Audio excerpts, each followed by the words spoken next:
it can get kind of tricky, I think.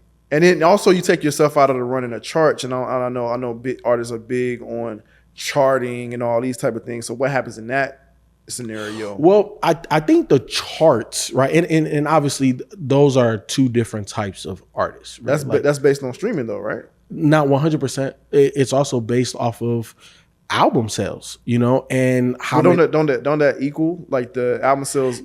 Yeah, but you have to stream so many times to equal one album sale, where if I physically sell you an album, obviously you're getting to that number quicker. How do you get in the running of charting if you're not playing the game of streaming? Dead in Hip Hop Conversations. Today I got the whole crew here with me, so no need for intros. You should already know who they are. No plus one today, just the core members. Today we are talking direct to consumer. About a week or two ago, we were talking about, and we referenced heavy John Bellion's interview that he did on a podcast, and he doesn't do many interviews.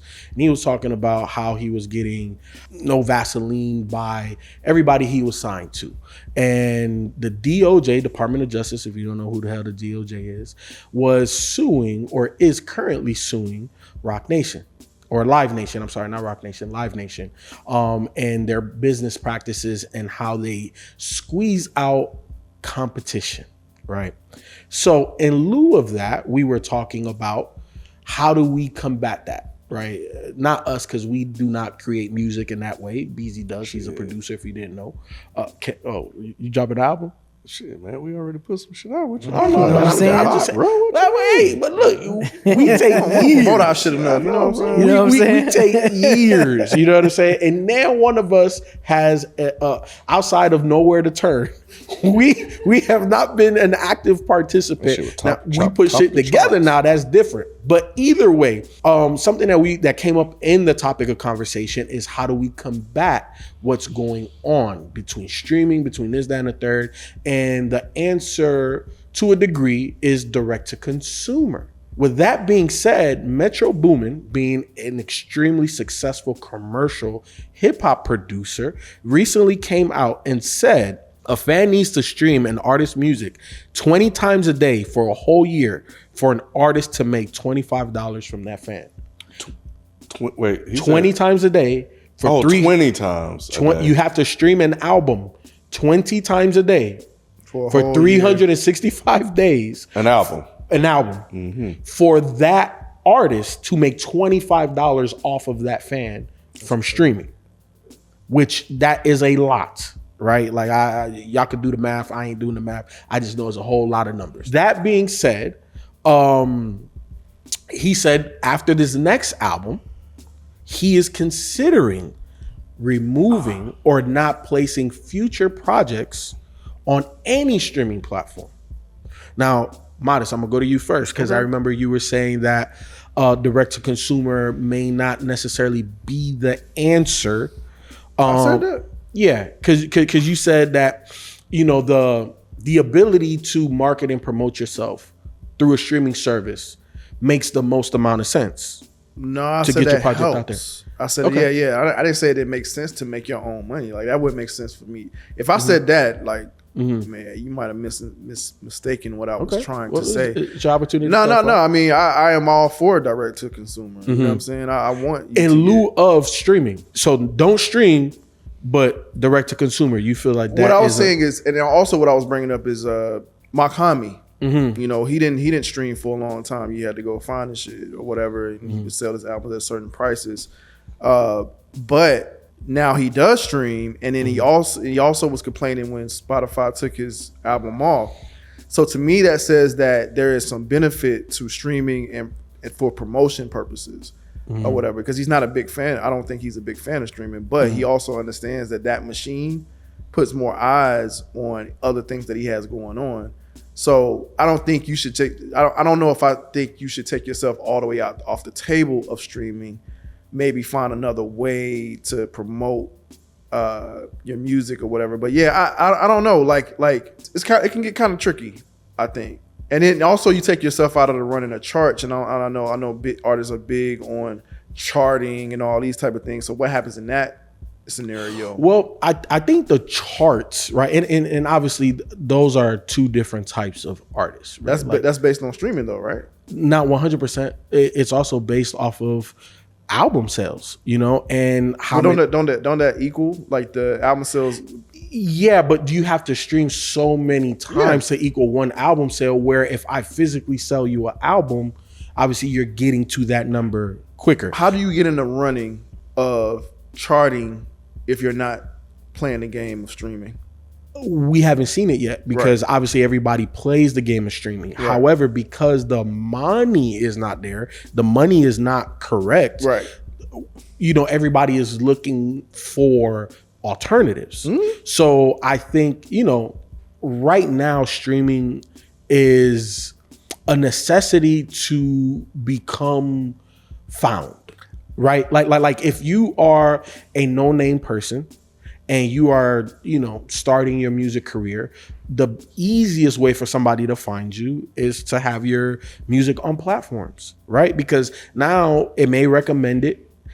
I may just mistype and find you and be like, oh, let me see.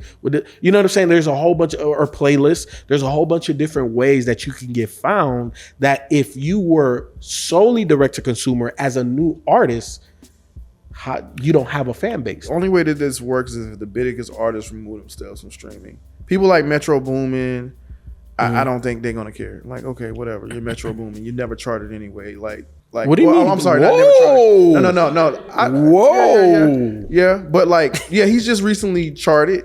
When did he chart? Like Metro albums charted before? Yeah, you got to think about everything that he's done with 21, things that he's done with Future. As a solo. As a solo, I'm talking about. But does he rap like that? He just produces. Right. So okay, so that one he did with 21, did that one chart? Not high, but it Bad charted. and Bougie charted. Who? Mm-hmm. Bad and Bougie charted. That song? Yes, he produced it. Right. The song, but I'm saying but I'm talking about his projects. I'm talking about his projects. His projects, not stuff. Of course, he's a producer. He's a super producer. So like him and Future shit that's always new. charts. That's new because the whole Kendrick shit and all that. Yeah, that's new. That's new, but I'm talking about before the Kendrick shit, when Metro was dropping the album. Before the Kendrick shit too, he's charted, bro. Talking about the Heroes and Villains and all that. Heroes and Villains charted. Like if you're asking, did Metro He's not go? The guy. If you're asking if Metro went top 5, then no. But if you're asking, did he break the Hot 100, Hot 200? Yes, multiple times. Yeah, I feel that he probably has as a producer, but I'm talking about his albums. Like I don't think that the industry would care if he removed his albums off of streaming. I think it has to be slightly bigger artists. Whoa, you are disrespecting Metro. I'm not disrespecting Metro. I think but Metro makes a lot of money to whoever he signed to. Wait, say that again? Metro makes a lot of money to whoever he signed to. We've had artists take their stuff off streaming before. Damn, they're kind of older artists though, so I don't know if it really matters. They're in your wheelhouse, huh? But I think that what we're gonna see is we're going to see more people like Metro start to make this move if the payout continues to remain the same. You having a lot of artists really starting to push back on the distribution of the revenue, the money that is earned. It's not equitable for them in any kind of way, especially with the numbers you just reeled off. So you're gonna have lots of people sit back and really start to do the math on that and be like, this, why am I doing this when I can pull a Makami and go directly to the person? Or Rock Marciano. Yeah. 1-for-1 exchange is way easier than 20 times in a day, to just equal that. To equal $25. So for a whole year. This is the problem that you have is just, it's the brainwashing of the music industry on artists. They all want to get signed. They all really don't fully understand how advances and stuff work. They think they get a check and that's the check, but they don't realize they got to pay all this shit back. Plus. Yeah. And I think the other thing is that because this isn't new. Prince has been talking about and doing this stuff for years. For decades, yeah. And we haven't seen anyone really follow his path that has a name about themselves that could really move the industry. Kanye. And he just did it. Yeah, that's what I'm saying. Kanye did it. Look how long it took him. Yeah. it took him to be a fucking anti-Semitic for him to make a move. You know, people had to hate him for him to be like, all right, well, fuck y'all then. I just feel like it needs to be the artists like the Futures, the Travis Scotts, and it's like, nah, we pulling our shit off, and then everybody follows suit after that. I feel like somebody has to lead the like a big mainstream artist. There's no threat. Like I feel like somebody has to read the. I don't think Drake. Metro. Yeah, like Drake. Drake can't. I'm just saying, but like, But I'm saying, but Drake, when he left Cash Money, he's on OVO now. I think all his albums and stuff is OVO since his Cash Money deal is up. So he could have started. So Drake, Drake signed to UMG for Oh, $400 million. Okay, I didn't know that. So Universal Music Group, if y'all didn't know. Okay. So he signed for $400 million. They probably be like, and this is why I'm gonna break it down, because some of these bigger artists, a la Drake, right? And we're gonna break down They won't be Drake. able to do that. They can't do it because Drake signed a deal for $400 million. So essentially, his entire catalog is owned by UMG. UMG can now dictate the terms. Hey, we need X, Y, and Z. Why do you think Drake works so much? Drake drops 2 projects a year. Dang. Drake is on everybody's features, Slaving his right? ass. Regardless if you are brand new or an established artist, Drake is always working because he is a slave to UMG now. We made you damn near $500 million. That's just off of his music catalog. But what's tied into that is obviously all of these brand deals, right? Like he has a collaboration with Jordan. He has a whole host of other things that are now he can't just say, I'm gonna take my music off of streaming, because you don't own the rights to take your music off of So streaming. for him, it doesn't matter whether he makes $25 every 20 fan that plays it, because he has this deal in place. Exactly. So UMG pretty much fronted him the money, and Yeah. then they're just taking the money on the back end. Yeah. Basically, what Rod is saying is that no one cares if Metro takes his shit off streaming and go to direct to consumer. The labels don't give a fuck, bro. As long as you're in there making some goddamn beats and you get it to the artists that I have on my to the label fans. to Yeah, make to your my people fans. some money, you Yeah. can do whatever the fuck you want. Yeah. That's I'm what's saying. being said.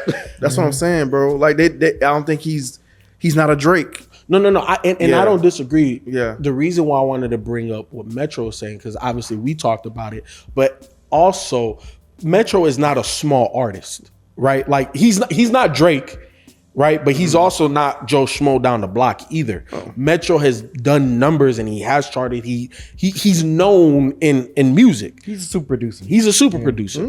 That All I'm means saying is that this could be one of the few or many dominoes that falls to have other artists to start removing their stuff from streaming. I don't have all the answers. I don't think nobody in the music business has all the answers, right? That is for the artists, but this is a strategy that is very noteworthy and can be lucrative for certain artists. For the up and coming artists, I wouldn't necessarily say that this is the best route for you, mainly because how are you going to be discovered? I think you can use other platforms, Facebook, IG, Twitter, stuff like that to market and promote yourself. But at the end of the day, if you're not on streaming, it's going to hurt you. Create your own website. I mean, I've seen artists, hell, y'all just reviewed one. Ty Ferris, he got bars over BS. Every time he releases shit sells out. Vinyl, cassette, CDs, shit sells out. His fucking shit sells out every time. So he got a fan base that's going to support, and he's catering to that fan base. Yeah, he put his shit on streaming like later, you know. Sometimes he releases shit at the same time, but he's like a Makami. He's like, yeah, y'all can have that streaming shit. I got my website, and my music is going straight to my consumers. And How long has Ty Ferris been rapping? right before a minute, for a long time. So it's taken him a while to amass the fan base that he could live off of, right? Do you think that he would have gotten to that point without streaming? Yes. Yes, he did. Because he did. He did. So That's how he he got to literally this came point. from the mud, bro. Yeah. So he came from nothing. Streaming didn't do it. Streaming didn't do it, wasn't bro. streaming. So all right. So then direct to consumer, you feel that even in 2024 can work as a strategy for a no-name artist. If you got a dedicated fan base, that's going No, not a dedicated fan base. If you were my producer, BZ, and I started rapping tomorrow, and I said 2 weeks from now we're gonna drop a project. Yes. Should I put it on streaming, or should we just market and promote it? Streaming isn't going to get you the eyeballs. That's the one thing, because these companies have to put the shit that people want to listen to at the forefront. You are putting yourself on that platform hoping you will get into the algorithm of another artist that they're pushing that you like Pandora used to do, and the recommendation engine. So, but it's all chance, bro. So you're waiting on that to happen. So, Ken, I love the fact that you brought up the music industry and you're like this person, right? Because likeness is everything in 2024, right? When we're talking about video games, we're talking about music, we're talking about a whole bunch of stuff. UMG, right? Universal Music Group is now going direct to consumer. So if you don't know, UMG and TikTok have had a very public, they've been beefing, very public back and forth. And basically what UMG wants to do is to be able to monetize their artists' music that people are utilizing on other platforms. So they want to monetize. They want their artists to monetize. You know how crazy. The industry works. So UMG, what they're doing is that they're selling licenses, right, for you to be able to utilize their artists' music in whatever social media post that you do. And then what they're doing is that inside of whatever license or whatever, they're going to be able to track it. So they're going to be able to track how that song went viral, how this, that, and whatever. And then with the advent of AI and the voice, and that's a whole nother conversation, but I'm not going to dive into that. They'll be able to recreate your virality. How much does the artist get out of that whole deal? I don't know. And I'm sure the artists don't either. And I'm pretty sure that they don't.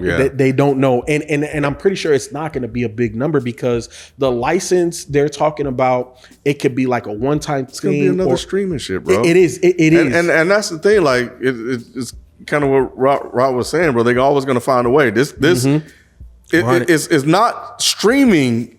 Isn't the issue? The issue are the corporations that screw the artists. 100%. Which is why they're trying to bounce back. But the problem is that a lot of these they're talking loud and ain't saying nothing. Because they'll say, oh, I'm going to take my stuff off streaming, blah, blah, blah. And then they'll go back. They'll go back. Because at the end of the day, it's still a check. Their beef, their issue is with Spotify, Apple Music, now YouTube, TikTok, YouTube, UMG, all the other stuff. And if the artists really cared about making a lot of money from streaming, why don't they just put all this shit on fucking Tidal? Because weren't they paying the most? Ken, you know what, man? You are throwing. I think Napster was paying the most, actually. Napster? Yes, I think when they did like a little. I remember this was about like a year ago. Napster paid the most. They had the highest fraction out of all of them. So Ken, you definitely throwing alley-oops, right? Like, because I wanted to talk. The nature of the conversation was Tidal. Was Jay-Z ahead of the curve, and how come these other platforms aren't necessarily drawing in as many people? Ahead of the curve as far as what you, because he was paying more for streams. No, meaning right? No. When I say Jay-Z being ahead of the curve, meaning that he created or partnered up with a streaming service 10 plus years ago and said, "Hey, artists, put your music here because I'm paying you more than anybody else." So now that we're having this conversation of direct to consumer and artists not getting paid, was Jay-Z ahead of the curve? Was he really trying to look out for? No, because he just became a less version of Spotify. He just always saying, "I'm gonna just pay you more." Platforms like Tidal, right? How come they don't get more traction? Why? Like, you know what I'm saying? If it is better for the artists. Simple marketing, branding, name recognition. Like Jay-Z had the name behind it, but it's also ease of use. It's also familiarity. It's like, I'm already on Spotify. They know me there, so I'm not going anywhere else where I have to start over. Same thing with Apple Music. So yeah, that's what it is. I feel Apple Music is the one that people aren't gonna deviate from because it's native to your phone. And the majority of people use Apple services. And even if you have an Android, you can still download Apple Music, right? So I feel like that one is the cheat code. The other ones, I don't know the why. Now, Spotify does have name recognition. It's been around for a little while. I do think that they do have the best recommendations out of all of the streaming platforms. But, B, is Napster really still a thing today? Like, I don't think it is. No. That's what's interesting, that one pays the most. But yeah, I don't think it's so Ken, if Dead End Hip Hop came up with a streaming service and we said, hey, out of every dollar, we're going to pay the artist 80 cents. You know what I'm saying? Do you? He's like, hey, where's our cut? But I'm just saying, let's just say if we came up with a streaming service that said we're gonna pay the artists 75+%, right? What do you think is going? What is it gonna take to get people to switch to that? I guess the question is, and I don't know the answer to this. I could probably look, but does Spotify offer the artist the ability to sell on their platform directly to the person listening to them outside of just tickets? I think the answer is no. So if they're able to do that, like, look, you can go direct to consumer. I could be like Apple, since they're already on here, you get streaming. Give me 20% of whatever sell for me being responsible, for being a lead generation tool for you to get to that consumer. Give me 20, 30% or whatever, 15, I don't know, whatever number it is. Then I think that could work. And I think an artist would feel comfortable doing that. If Makami has this shit on Spotify and I hit that recommendation engine for somebody listen to Kai Solo or Rock Marcion or whatever, I'm like, oh, this motherfucker dope. Oh shit, I'm buying on here. Bet. Let me buy this directly from him. They handle basically like Amazon. We handle all the distribution, everything. You just give us a cut. I could see that being working out for the artist. There's value now added to that outside of streaming, so you can make additional money. I think the overall thing is, and I think we're all in agreement here, somehow, some way, the industry is going to find how to make their own money. Because I want to say it was Spotify, or it might have been UMG, but UMG in 2023 was making $1 billion a month. So yeah, obviously there's still money in music, except the industry isn't necessarily sharing it with the artist that create it. And then like the CEO of Spotify, they're just devaluing what content creation is by him saying that it costs little to no money to create content. I ultimately think it's the consumer's fault. Why you say that? Because we want the easy access. We The want to be convenient- able the to go on convenient these access. streaming platforms, Spotify, Apple. We want to just be able to stream any artist we want to at any given time. Want the convenience. For convenience. And I think it's going to take a unison thing to happen in order for this to change. Well, Like it has to be a revolution on both sides. Like Yeah. everyone has to be like, well, I'm gonna have to sacrifice listening to any artist I want to at any time I want. You know what I'm saying? Like it's almost like we got to go back to the old ways. Like Buying in CDs, order buying the for music. in order for it to happen. I don't disagree with you, Modest. Yeah. But I do think from a consumer standpoint, I could pay Apple Music because I have a family, right? Like I pay $37.99 for Apple One Plus or whatever because it gives me the terabyte, 2 terabytes worth of Apple storage and all of that type shit, right? So I'm gonna round up $40 a month. Right. If I bought CDs, right, to support the artists that I fuck with, I would be spending hundreds of dollars per month. You know what I'm saying? So I don't disagree with you where it is partly the consumer. And we is a spent consumer hundreds of issue. dollars. I don't know if you came. I think you might have came in late, but we spent hundreds of dollars. Well, look, when I started consuming music like that, I didn't have no job. So my homie would, let me borrow the CD and I copied the CD. We did that too, but we still spent hundreds of dollars. I still cut grass to buy my the albums that I wanted. You know what I'm saying? Like that's what I did. But do you think, in this state of inflation where, I complain about it all the time. I go to the grocery store, wifey tell me 7 things to buy. I'm spending $100 regardless. Like people are not going to choose content, music, or art over necessities. You know what I'm saying? So that's why I agree. I just don't see. I don't know, man. Music is vibrations, and I think music makes people feel a certain type of way. And if they have an artist that they truly like, they will purchase. He still does it.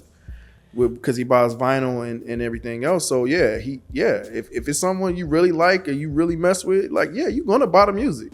But it's so microwavable right now. No, 100%. Yeah. But even B was talking about, and obviously B's in a different phase of life today. But back in the day, you clearly said I had to make a choice. I'm gonna buy this album. I'm gonna buy that album. Right. And all I'm saying, and all I'm saying is that people going, okay, I bought these 3 albums I like, but I can't buy the 10 albums because I got X, Y, and Z. I gotta pay. I gotta do this. I gotta do that. So all I'm saying is, again, I don't disagree with you. I just don't see the average American having the disposable income to spend $200, $300 a month in music. We would just wait until we got the money and then go buy the one we didn't get. Yep. I mean, how much you spend on food? Like, you know what I'm saying? Not groceries, but like going out to eat and all that type of shit. Well, shoes or whatever. Like I cut all that. But I'm saying, but at one point, you know what I'm saying? No. At one point, no. Again, like streaming wasn't always a thing. No, I feel you. It just wasn't. Like, but $5 for a gallon of milk wasn't a thing either. Yeah. What damn cow is that? When's the last time you bought milk? To meet the consumer halfway, what they could do is cut down on the price of the music. Okay. Right? So make it like $7 or something like that. You know what I'm saying? And make it more affordable, and then you'll still get your paper if it's direct to the consumer, right? 100%. Shit, if 1 million people buy your fucking record and you sold it for $1, that's $1 million fucking dollars. Yeah. If it's 5 and you do the fucking math. Yeah. So it's just like, you can still make your paper more than you getting on from streaming. 100%. Yep. Foreign exchange used to do that. Yeah. So I think it's gonna take consumer and artists, artists and the artists we're gonna have to meet halfway in order for it to be like a musical revolution. Yeah. And take down the powers that be. They probably take down our video because we giving ideas. Yeah. Well, that's what Dead End Hip Hop is here for, is to have these conversations that we know that you guys are having because you're as big as music fans as we are. Right. So at the end of the day, you already know what to do, man. The conversation after the conversation is in the comment section. Also like, comment, and subscribe. Definitely like this video and catch the other one that we did a couple weeks ago as well to get even a little bit more context. Imagine if streamers went on consumers went on a streaming strike. Oh, I know. That shit would hurt. That shit would shake some shit up, wouldn't it?